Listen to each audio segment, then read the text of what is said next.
2 పద్ధతులండి. బ్రహ్మాజీ చాలా మంచోడు, ఎవరితో ఏ గొడవ లేదు, హ్యాపీగా సినిమాలు తీసుకుంటున్నాడు, డబ్బులు సంపాదించుకుంటున్నాడు, తన ఫ్యామిలీ బాగుంది, తాను అనుకుని హ్యాపీగా అందరితో మంచిగా ఉండి ప్రతిదీ మన ఎదురుగా తప్పు జరిగినా పట్టించు అంటే రియాక్ట్ అవ్వకపోవడం, ఎనీథింగ్ రోడ్డు మీద జరిగినా కూడా రియాక్ట్ అవ్వడం, ఏం మనకి ఎందుకులే, మన ఫ్యామిలీ, మన ఫ్రెండ్స్, మన లైఫ్ అనుకుని చచ్చిపోవడం, తర్వాత చచ్చిపోవడం అనేది ఒక పద్ధతి అండి.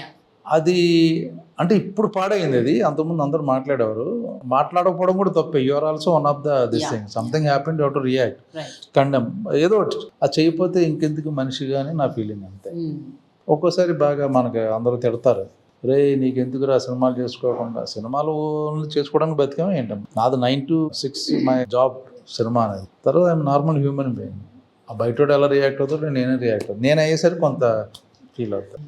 యాక్చువల్గా ఒక టైంలో అసలు సోషల్ మీడియా నుంచి వెళ్ళిపోదాం అని ఉంటుంది నాకు టోటల్గా. వేస్ట్. చాలా మంది లేరు.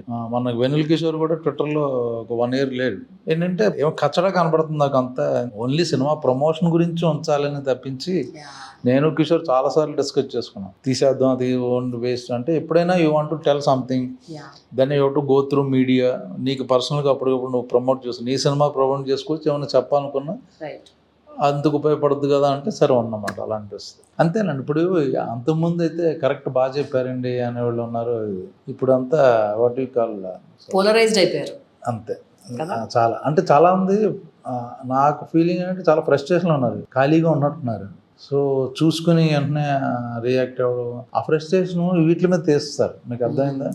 సో అప్పుడు సాటిస్ఫాక్షన్ అంటారు. ఎవరు పెద్ద రే అన్న నేను అన్నాను అన్న చిన్న సాటిస్ఫాక్షన్ అంటారు. బిజీగా ఉన్నవాడు ఎందుకంటే కూర్చుని ఆన్సర్లు ఇవ్వడగా, ఆక్యుపై ఉన్నవాడు, ఎనీ పేర్.